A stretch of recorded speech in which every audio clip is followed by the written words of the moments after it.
Okay, good morning. All right, so here's faith and fitness. This is another message I thought would be very beneficial to start our new year off with because we'll be addressing biblical teachings concerning holistic health. Now, holistic isn't holy, holistic means part of a whole. Okay, so holistic health. And it's a very important subject since I think all of us would like to be around a little longer for a few more moons. So I thought this would be another one to start off the year with.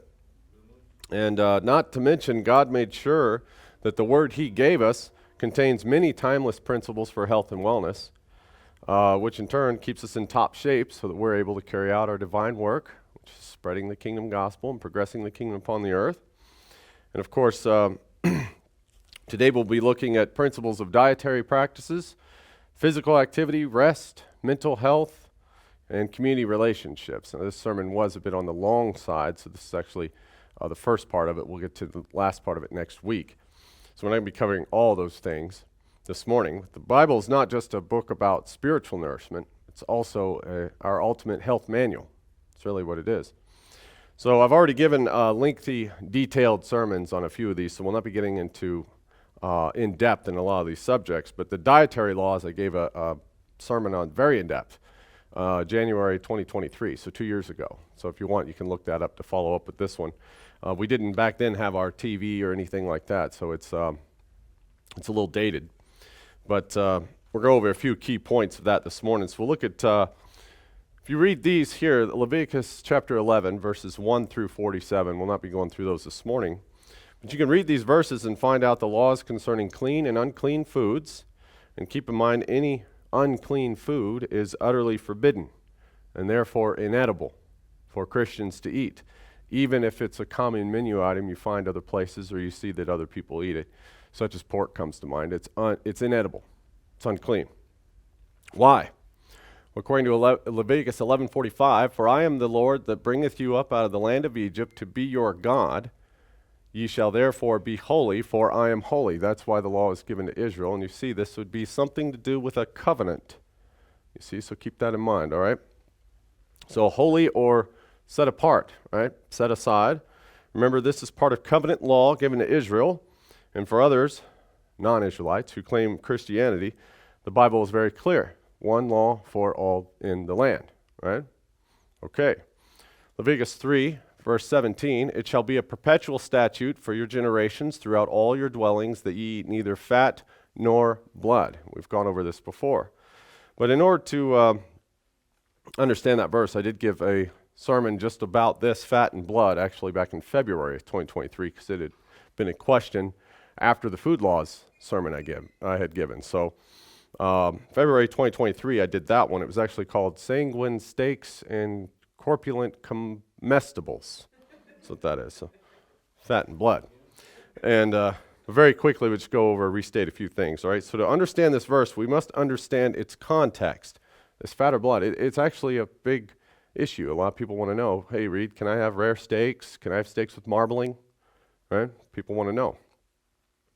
So this is found in the book of Leviticus, then, among the laws which provide guidelines for worship, offering, and holy living for Israelites. Okay, that's what the book of Leviticus gives us.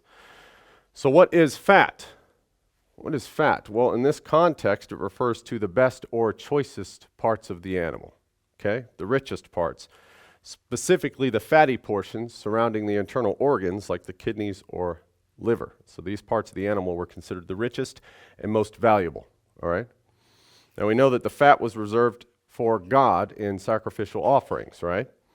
According to Leviticus 3:16, you can read about the burning of the fat on the altar symbolized offering the best parts to God, right? Showing him honor and reverence.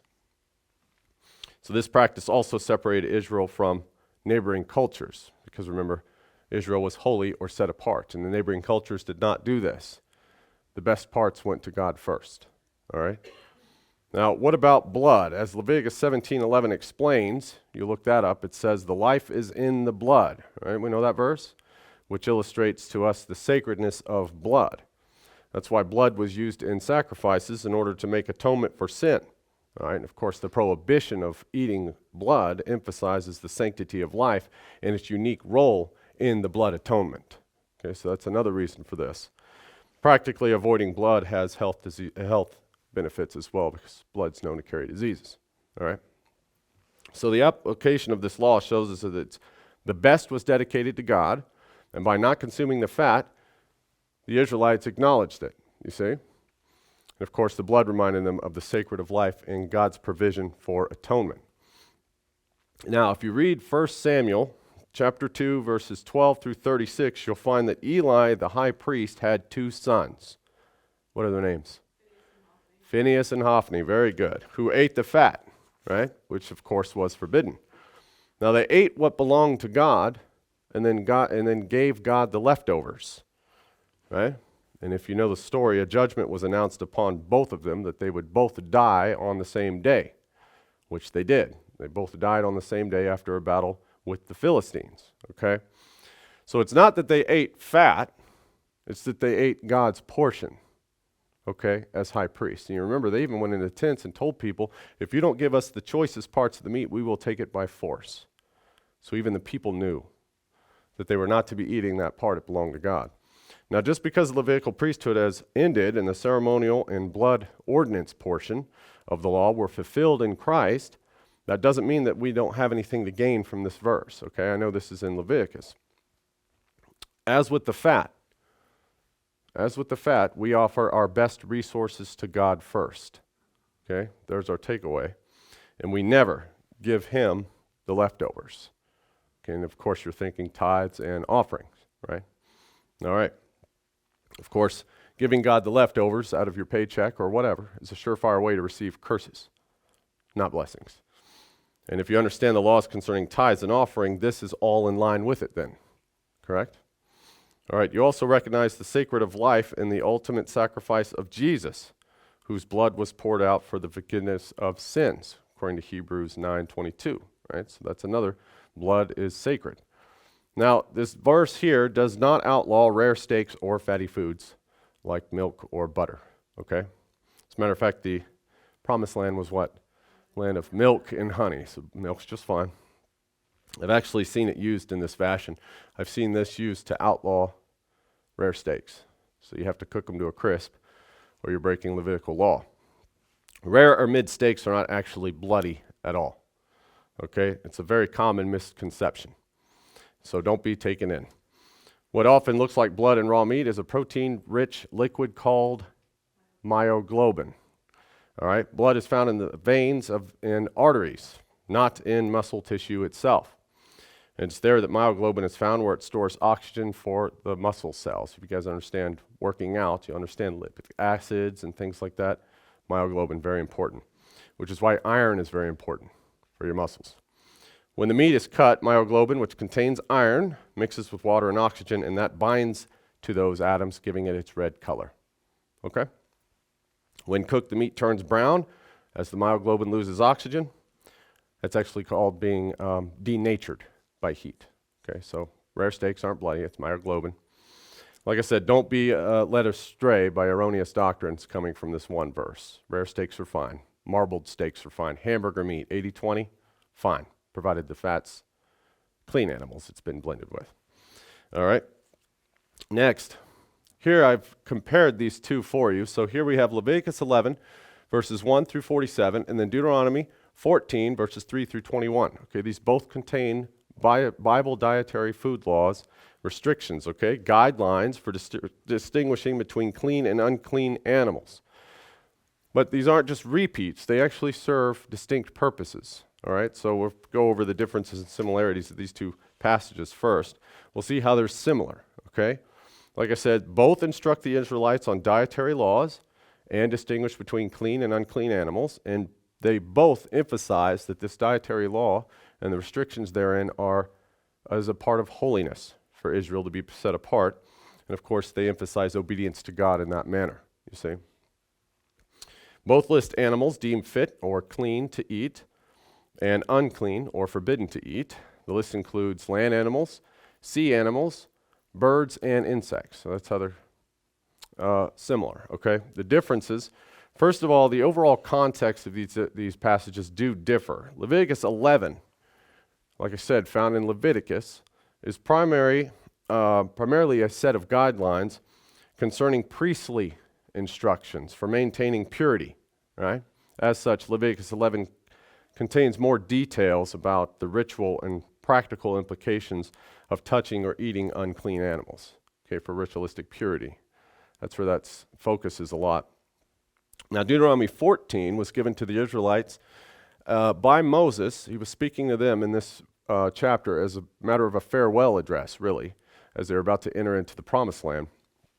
And you'll see that when Moses presents the dietary laws to us here, it's more of a covenantal text, you see, that Moses' words don't have any emphasis on the ritual or the purity. When Moses is talking to us, he's framed them as a summary and a reminder to Israel that they obey these laws because they are God's holy people.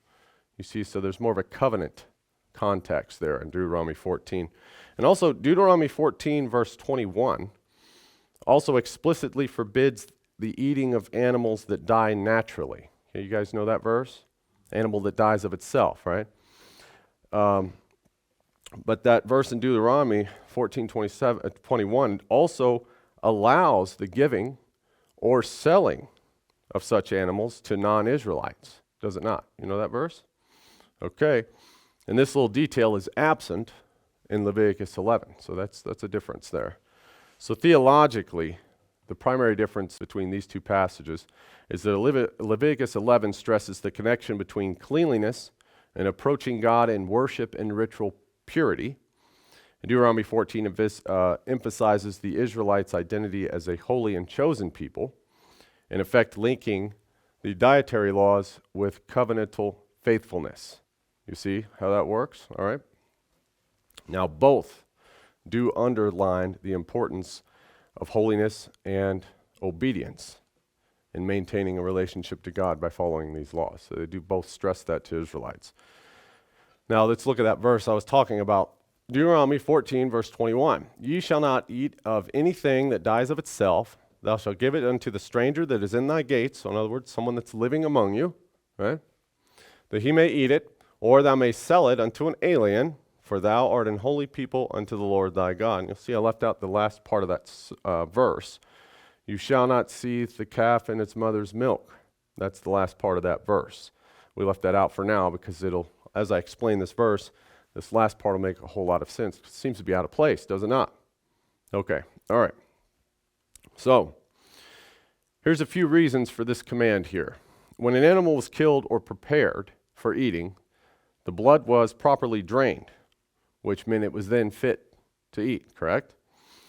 It did not, if the animal was properly drained then, it did not violate the consumption of blood or ritual purity, what we just looked at in Leviticus. You can also find that in Leviticus 17:15, all right? This law is specific to Israelites as a covenantal sign of the relationship to God. This is not a universal prohibition for all people. You see that? Because you're allowed to give it or sell it to others, non-Israelites. And of course, like I said, the last part of this verse will link to it as a practical application. The last part of the verse is, you shall not seethe the calf in its mother's milk. Now that's, of course, a case law about the sacredness of life. Remember when we mentioned this before about the honor your parents, the first commandment with promise, sacredness of life. It's the same case law. So this law avoids waste and promotes conservation. You see? Conservation, or the sacredness of life. And you'll find that a lot. You shall not seethe the calf in the mother's milk. All that is an ecological conservation law God has in place. He cares about his earth and his animals, you see. But that's because there's a broader implication of that in the Bible, which means the future is rooted in the past, right? Now, if that doesn't make any sense, this will. You reap what you sow, correct? You treat the past, your parents, with honor, and you will have life, because your future is rooted in what you've done in your past. We'll run out of animals very quickly if we do not have conservation in place. Don't seethe the calf with its mother's milk. Remember when you come across the duck sitting on the eggs, you don't take all of them. You leave one. You don't take the mother either. Conservation. You do that enough, we'll have extinct species. Well, we won't have species. They will be extinct, right? Okay, the dodo's one. I don't know if I don't know if they seethed it in his mother's milk or not, but he's out. He's gone. Seethe. Okay, so conservation. That's just sounds complex, but that's it. That's it. Care for the earth. Be stewards of it. Now this is found within Israelite covenant. Care for God's earth and his animals. All right? So animals that died naturally were still valuable as trade, as a commodity, right? And that means that an animal that died of itself presented an economic opportunity, right? Again, no waste. And this also prevented waste without violating Israelite law, you see? All right? Now it says, non-Israelite who lives among you may eat it. But Pastor Reed is always teaching one law for all in the land. Didn't I already say that? Now what do we do? Pastor Reed's in big trouble. Or is he? Am I trapped? Don't worry, I got you. We have two kinds of laws in the Bible. Universal and covenant specific. Okay? So universal laws apply to all in the land. All right? Meaning they're applied to everyone in the land of Israel, regardless of ethnicity. Okay? These are concerned with moral and ethical principles. Here's a few examples. Universal law for all in the land is the worship of the one true God. Idolatry is forbidden for everyone in the land. Applies to everyone. If you don't believe me, look up Exodus 20, verses 3 through 5, and Leviticus 24, 16. One law for all the land. What? No idolatry. Here's another universal law. Murder and justice. Of course, we were talking about this morning in our Sunday Bible study. Laws about murder and capital punishment applied equally to everyone. Numbers 35:15, you remember that story? Half Egyptian, going around cursing God's name. Several witnesses heard it. He was put to death. Matter of fact, one of the few Bible stories where he was put into ward until the elders got into town. One of the few places you can hold a criminal until his trial, but not for an extended period of time. Jails and prisons are not biblical, not the way they're used now. Anyway, he was half Egyptian, half Israelite, right? And yet he was put to death because one law for all the land. And then Leviticus 24, verse 17 and 22 will show you murder and capital punishment apply equally to everyone. Here's another one. Sabbath observance, right? We went over this last week. Even sojourners were required to observe the Sabbath rest. Exodus 20:10, Deuteronomy 5, verse 14. And like I said yesterday, everyone in the land observes the Sabbath. Doesn't matter. Even, yes, animals and the land. Right, and remember our servants, all Israelites and all animals were to take a day of rest. When that is, up to you. Up to you. All right, here's another one. Sexual morality. Outlined in Leviticus 18, applied to everyone in the land, period. You can understand why we'd want that one, right? Leviticus 18, verses 24 through 30, if you want to look those up. All right, now what about covenant-specific laws then? These were primarily for Israelites, as these are laws tied specifically to the covenant between God and Israel, again emphasizing their identity as his chosen people. Okay, so here's covenant specific. Circumcision, right? Required for Israelites to fully join the covenant. Genesis 17, verse 10 through 14, Exodus 12, 48. Okay, that was one. Do we do that nowadays? No, it's a blood ordinance. Was fulfilled, correct? Circumcision of the heart, internalized, new covenant. Excellent. Okay, dietary laws. Covenant specific to Israelites. You are an Israelite, thus you follow Leviticus 11 and Deuteronomy 14 in their guidelines on dietary restrictions. Now, if non-Israelites want to have the benefits of eating healthy, they may obey those laws. But it's not required that they do because they weren't given the covenant. You see? Okay, that's why you can give an animal that died of itself to a non-Israelite, non-covenant person. You see? All right. Now, festivals and rituals are another one, as they required obedience to specific covenantal rites. Okay, so you have the other holidays, things like that. That was a part of what Israel did as part of the covenant. Passover comes to mind. Okay, communion, what we have now. All right. Although we have a difference between the universal and covenant-specific laws, and who they apply to, we must keep in mind that the Bible stresses equal justice for all, no matter what in the land. Foreigners will receive fair treatments in court and be protected from oppression, according to Exodus 22 and Deuteronomy 10. Okay, so we're not to mistreat people just because they're strangers or foreigners or aliens. Israelites are not to do that. Foreigners, along with widows and orphans, are also included in laws requiring compassion and provision for the needy, you see. Equal justice for all. Leviticus 19 and Deuteronomy 24, if you wanted to follow up on those. Like I said, we'll do some highlights this morning, not going over everything. But why is all this so important then, the difference between these laws and how we treat others? Well, like we did earlier with the conservation, it illustrates God's care for all of his creation. Because God cares for them, he commands Israel to treat others with kindness, fairness, and justice. Why? Deuteronomy 10, 17 through 19. For the Lord your God is God of gods and Lord of lords, a great God, a mighty and a terrible, which regardeth not persons, right? Nor taketh reward. He doth execute the judgment of the fatherless and the widow, and loveth the stranger, and giving him food and raiment. Love ye therefore the stranger, for ye were strangers in the land of Egypt. That's why Israel's seen treating others with kindness, fairness, and justice, because we too were once strangers in the land. Of course, to understand this, you have to understand the identity of the Israel people, right? Okay. So look at Isaiah 42, verse 6. I, the Lord, have called thee in righteousness. Who? Israel. And will hold thine hand and will keep thee and give thee for a covenant of the people, for a light of the Gentiles. One of Israel's missions, one of our primary missions, is to be a light to who? Nations, peoples. Okay? We're not going to split hairs. Other Israelite peoples, other Israelite nations. No, everyone. Everyone. A matter of covenant, a matter of divine mandate that we work, right? And that's exactly right. Here, Isaiah, this is Gentiles. This is from the Hebrew 1471, Goy.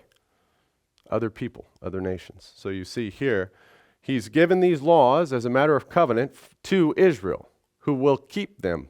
And when in keeping them, other people will say, what great people have God so near to them that he gave them laws such as these, right? And then they'll come and ask us about our Jesus.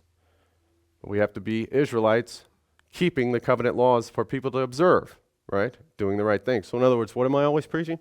Lead by example. To be a light in a dark place. It's a matter of covenant. So although Israel people have distinct laws and practices, God intends to reveal his holiness and draw all nations to himself. You see, using Israel as a light. Benjamin means what? Light bearers. Light bearers. Okay. And that's covenant law. That's for another time. It's a huge subject. All right, now where were we? The dietary laws. Okay, found in Leviticus 11 and Deuteronomy 14. So we find land animals listed here to be considered clean. Land animals must be ruminants, meaning they chew cud, and have split hooves, completely split hooves. So camels are out. And multi-chambered stomachs to digest plants. Okay, that's chewing the cud. Here's a list of common ones. Bovadae or bovidae, clean, cattle, sheep, goats, bison, and antelope. Okay, all clean. Chew the cud, ruminants with multi-chambered stomach for digesting plants, split hooves, fully divided, meeting the biblical requirement. That's all. Easy peasy. Now I haven't listed every clean animal on the globe. Okay, Noah's Ark was full of them, right? I'm doing just the common ones that you'll see in North American menus. Okay, North American menus. Cervidae, family, deer, elk, moose, caribou, and reindeer. There is a slight difference. Gazelle and giraffe. Still, giraffe's just fine to eat. I looked it up. I double-checked. So yes, and like I said, the one that popped into your head when I said giraffe was the Jeffries giraffe. The Jeffries giraffe. All right, they chew the cud, and they have split hooves. All right? Salmonidae family, salmon, which would be Chinook, coho, sockeye, and pink, all fine. Trout, rainbow, brook, and brown trout, all fine. Gattidae, cod, haddock, pollock, fine. Scales and fins, right? Scales and fins. With the fish, Clupidae, herring and sardines, just fine. Scombridae, mackerel, tuna. That's always one that's been up for grabs, isn't it? People are like, well, tuna's clean or unclean. Commercially canned tuna is what? Skipjack or albacore. Chunk light doesn't mean anything. Chunk light just means it's not albacore. If it's albacore, it says albacore. In oil or water, it doesn't matter. Skipjack, albacore, commercially canned. The one tuna species that's always in doubt is the bluefin. Bluefin. Now, it does have scales, they're just less visible. But it's not commercially available, really. North American menus, right? Your canned bumblebee tuna, skipjack or albacore, and then yellowfin, of course, if you eat sushi or sashimi, that's yellowfin, so it's just fine, okay? And if you're wondering about sushi, of course, all green plants are fine too, so seaweed's A-okay, okay? All right, so canned tuna's fine. It's just bluefin that's the contested one. It's got scales, just less visible. All right, here's some miscellaneous clean fish. Perch, walleye, drum, bass, striped bass, tilapia, and pike, all fine to eat. Scales and fins, okay? Clean birds generally have to be non-scavenging, non-predatory birds, so no raptors, all right? Clean birds, chicken, turkey, quail, pheasant, duck, goose, pigeon, dove, guineas, and partridge, all fine, all fine. Clean insects. Clean insects. They must have jointed legs for leaping and hopping. They must belong to the class of locust, okay? Clean insects are locusts, grasshoppers, crickets, true crickets, not Jerusalem crickets, remember, or those horrific camel crickets, not true crickets. Crickets and katydids, okay? All clean to eat. That takes care of clean. Here's a list of few common unclean animals. Like I said, I did this in depth 2 years ago, so if you look that one up, I'll go all the way down in the kingdom, phyla, classes, everyone, all the way down to the classifications and who came up with it, okay? Unclean animals, what do we got? Pig, rabbit, hare, horse, bear, dog, cat, squirrel, raccoon, snake, alligator, and beaver. No go, all right? Unclean aquatic animals, shrimp, lobster, crab, crawfish, crayfish for you northerners, clam, oyster, mussel, squid, octopus, shark, ray, skate, catfish, eel, frog, snail, sea urchin, and sea cucumber. Sea cucumber is not a plant. Okay? So basically all shellfish, out. All order of mollusca, out.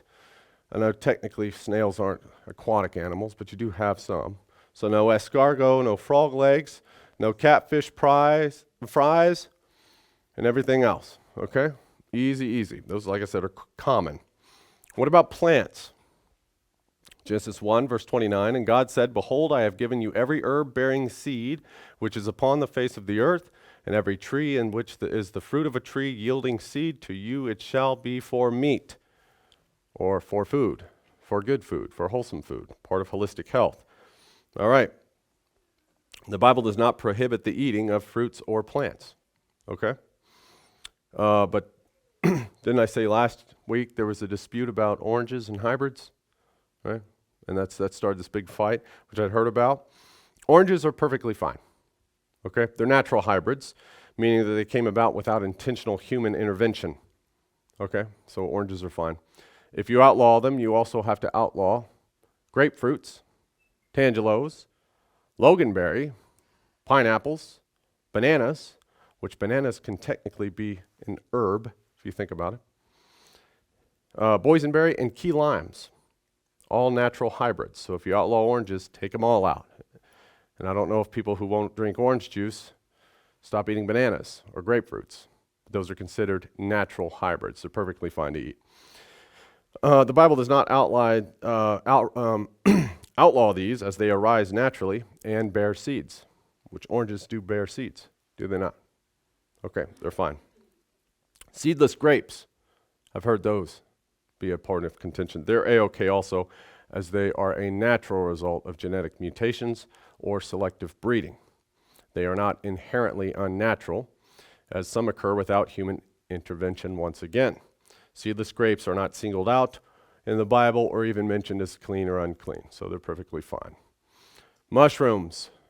Mushrooms is always the one. Not plant or animal. They're in a distinct category of living organisms called fungi, right?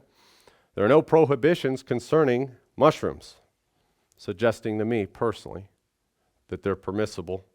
In fact, a good number of mushrooms are indeed edible and nutritious, okay? It's really up to you with that. Like I said last week, this just makes it a secondary issue. Just have sincerity and discernment, and don't judge or condemn others who view it differently. That's what we said last week, right? Secondary issues. That takes care of food. Now on to nutrition and balanced eating. Look at this verse by King Solomon, Proverbs 25:16. Hast thou found honey? Eat so much as sufficient for thee, lest thou be filled therewith and vomit. Okay? So what is this verse telling us? Moderation. We could say moderation in all things. Right? Okay. Here honey is found, which honey is what? A good thing? A blessing? All right, so we're warned not to overindulge even in the good or pleasurable things, and that could be other things, food, wealth, leisure activities, etc. Solomon says that such an overindulgence leads to harm, you see? So practically, when it comes to nutrition, we should have a balanced diet rich with whole foods. That's meat, vegetables, fruit, whole grains, of course. It's always a good idea to avoid processed foods and excess sugars, right?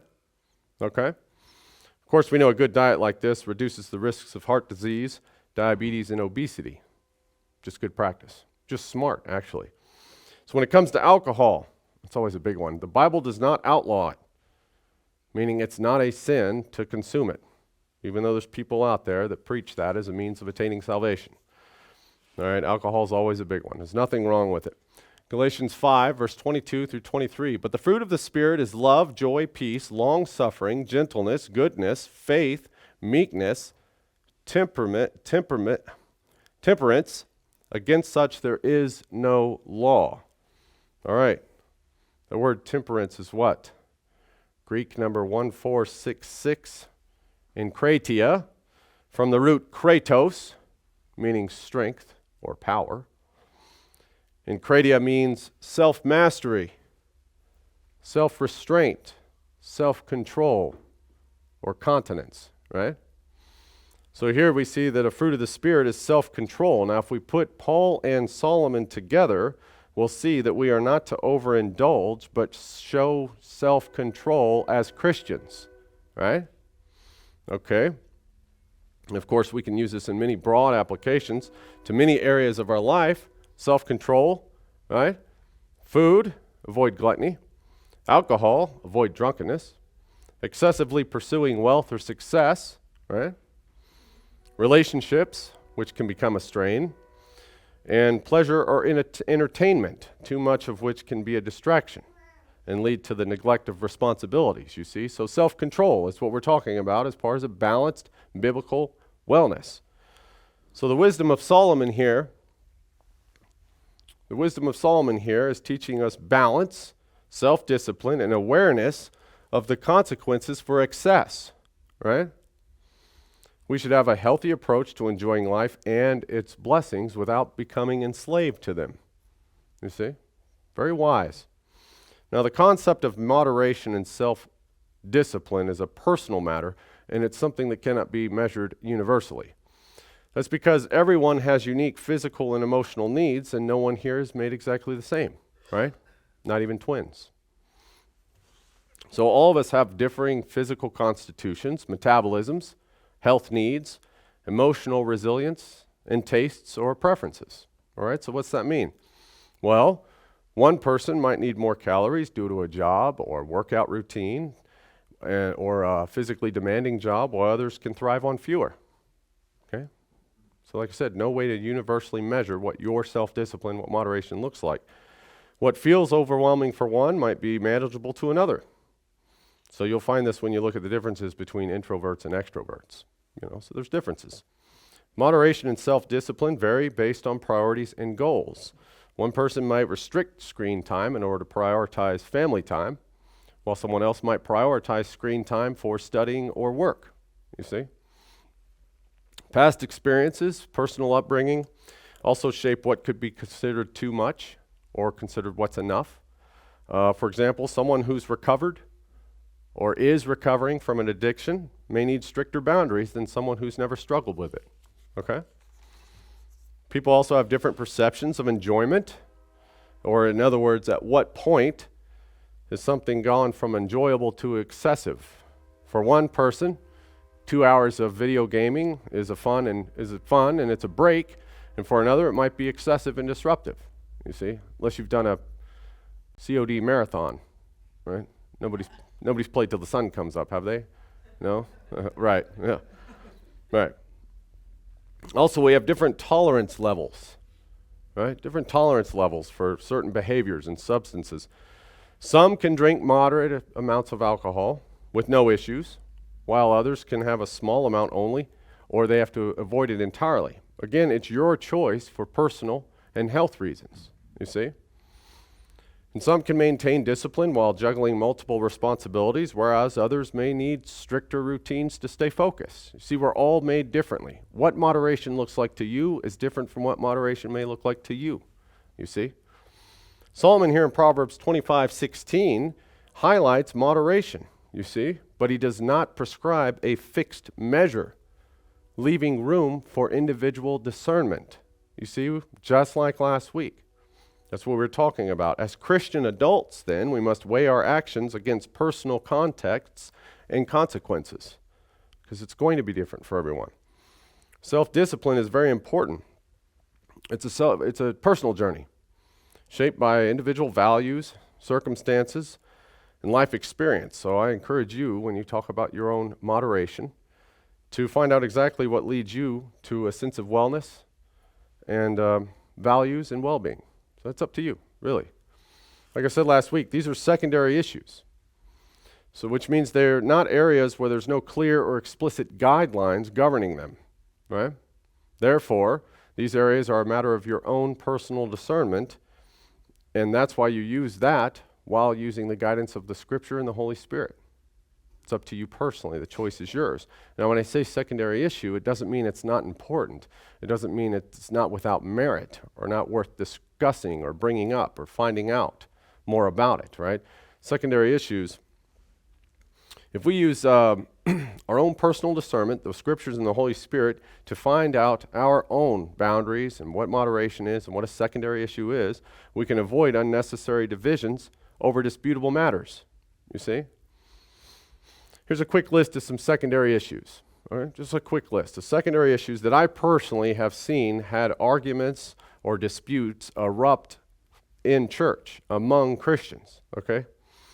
Alcohol, music, nicotine or tobacco use, caffeine, gambling, movies and TV, sports, that's a big one, video games, clothing, cosmetics, jewelry, shape of the earth, diet, holidays, physical fitness, alternative medicine, sacred name, politics, military service, work-life balance, Sabbath observance, parenting, specifically schooling choices and discipline, social media, the internet, screen time, worship, Bible translations, the role of women in ministry, wealth, dancing, yoga, martial arts, baptism, spiritual gifts, like tongues and prophecy. I've seen fights erupt over these things. Divorce, remarriage, communion, evangelism, finances, environmental issues, contraception or contraceptives, piercings, coarse or bad language, and toy guns. All have erupted in huge disputes, and those are all secondary issues. And toy guns, I mean rubber band guns, Nerf guns, squirt guns, paintball, cap guns, remember those? Right? Airsoft. Yeah. So yes, I've seen those actually. There's just huge fights over secondary issues. Now I understand that almost all of these issues have led to disagreements and diversity. And they have many beliefs and many practices surrounding them. And I'm sure that many of you are going to have an issue with some of them that I've just listed. You can go through and listen again if you don't and find one. All right? That I listed, these things are secondary issues. They're secondary issues. And if you did have an issue, just email me or send me a quick text or message, and I'm going to try to address them next week, okay? Because there are some people that think there's some things I just listed should not be on the list. And they are, indeed, secondary issues. You're also free to let me know if you agree with me too, by the way. It's not just the bad, okay? So with disputable matters such as these, I remind you as Christians to seek unity in the essentials and liberty in the non-essentials and charity in all things, okay? That's what we're after here. These issues should not become stumbling blocks or tests of faith. Why? Paul says in Romans 14, verse 12 through 13, "So then every one of us shall give account of himself to God. Let us not therefore judge one another any more, but judge this rather, that no man put a stumbling block or an occasion to fall in his brother's way." Okay? That's why this is important. Paul here is addressing secondary issues, once again, as we saw last week in Romans 14, remember? And disputes, according to this, we've seen disputes arise among believers, because that's who Paul's talking to. He's not talking about everyone that lives in Rome. He's talking about the kingdom believers in the Roman church, the community church, right? Or churches, Asia Minor, all of them. So what are secondary issues then? Pastor Reed keeps saying secondary issues. Secondary issues are things that are not core or essential to salvation, where believers may hold differing convictions. That's all. So we're to stop criticizing and condemning others over non-essential issues, you see? This does not mean we ignore sin or compromise on Bible law or Bible truths. It doesn't mean that. I'm talking about secondary issues. Each believer is responsible for their own actions and how they impact others. And here we see that Paul is saying that we are to prioritize others over our own liberty. You see? Because stumbling block refers to what? Anything that causes another believer to sin or feel conflicted in their faith. Right? So let's say you're at dinner with somebody, and one person is recovering alcoholic, or they won't touch it or anything. They won't have anything to do with it. And then, of course, you're going to order a glass of wine, which is perfectly fine, especially if it pairs up, right? Well, you know that the guy has a problem, so you will abstain from ordering that because you'd rather not put a stumbling block or an occasion to fall in his way, you see? So if I say, okay, well, this guy, I can't order wine because he has a problem with it, I don't get up on my soapbox and give him a whole sermon about how alcohol is perfectly fine in the Bible. I've already got one ready to go. Okay? I don't give him that. Instead, I put him first, charity, before my own Christian liberty, before the full knowledge I have in Christ, right? Because I'm not going to give him an occasion to fall. Again, Paul's preaching what? You put others first as a Christian. That's what he's saying. Why? Because you were a stranger in Egypt too. Remember? Okay. So it's perfectly fine to have convictions, differing convictions on disputable matters. Because remember, unity in Christ does not require uniformity in all non-essential practices. You see? We'll close with this verse. Romans 14, verse 19. "Let us therefore follow after the things which make for peace, and things wherewith we may edify one another." You see? So, as followers of Christ, we're to walk in love, unity, and grace, especially in matters where convictions differ. Embracing biblical wellness means striving for harmony in our relationships, honoring God in our choices, and seeking to build one another up, not tear each other down. And it's not about imposing our personal convictions on others either, you see, which is a big problem in the church. It's a big turnoff for a lot of people in and outside of the kingdom ministry, okay? They make matters that are secondary issues of salvation, and they absolutely are not. They absolutely are not, and I'm sure everybody knows the one. who, if you drink a drop of alcohol, you're going to the burning hell, right? Or you watch one football game on TV, you're going to the burning hell. Or they had tambourines in church, or a drum set in church, or dancing, or clapping, or raising of hands, or I've seen it all. I've seen it all. Over secondary issues that are stumbling blocks to others and make them doubt their faith. That's one thing I just can't abide, and I won't. Okay, so next week we'll continue on this journey as we explore how embracing biblical wellness impacts our daily lives and relationships in greater depth, okay? Until then, may we live with humility and seek to honor God in all that we do. That's all I have for today.